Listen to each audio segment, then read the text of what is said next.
whatever it is that you believe about God, that picture that you have of him, that's the face of the man in the mountain that you're moving toward. That's the face, that's the image, that's the likeness that by a secret law of the soul you are drawn toward. And if our mental image of God is being shaped by his word, then we're getting a really good mental image of God. We're getting a good mental image of Christ. We're not worshiping another Christ whom the apostles did not preach. We're worshiping the Christ here. You know, I think this is amazing. The whole reason that the human race is in the mess we're in is because of Adam and Eve in the garden, right? What did the devil tell Eve in the garden? If you eat this fruit, you won't really die. God's only saying that because he knows that if you eat it, you'll be like him. And secondly, he doesn't want you to be like him. He's trying to keep you from having something that's really good. He doesn't want you to have it. God's being selfish about this. But he knows if you eat it, you'll be like him, and he doesn't want that. The great irony of that is, who was it previously that the only one previously that had wanted to be like God? The devil himself. He said, I will exalt my throne above the stars of God. I will be like the Most High. That was what he wanted. And he assumed that that was what Eve would want, which she wasn't really thinking about until he planted the seed in her mind.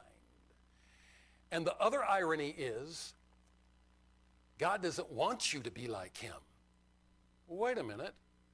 When God created Adam in the first place, what did he breathe into Adam?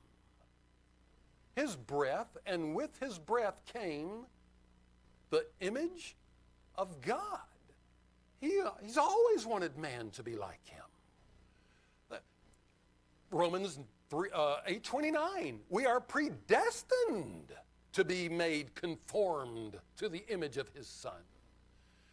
Being godly, being like Christ, that's always been his desire for us. We're his children. His children are supposed to.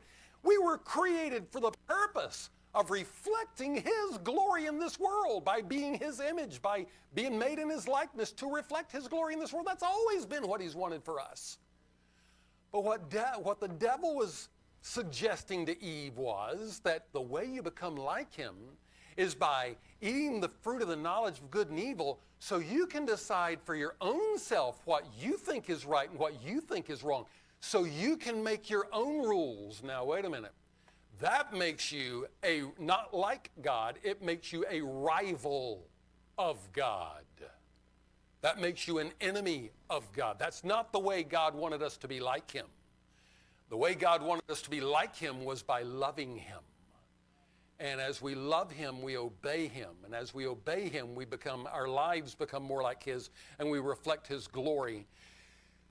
What does every child who is enticed by hero worship do?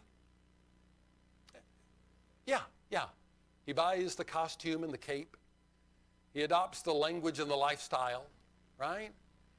Who is the ultimate hero that we should all be imitating? Yeah, that's whose lifestyle and whose language we should be adopting. And when we come to know him, his Spirit is born inside of us, and it writes his laws in our hearts. It puts his words in our mind. God has always wanted us to have his knowledge of good and evil inside us because of this relationship that we have with him, not our own independent and rival code. He wanted us to know good because we knew a good God. He wanted us to love what was good because we loved a good God, a God who first loved us. That's always been his desire for us. And now we only know him in part. Now we only understand him as a child. Now we see through him through a glass darkly. But when he comes, then that which is perfect is come, and we'll see him face to face as he is. We'll know him as we're known, and that perfect vision will perfect that which concerneth us.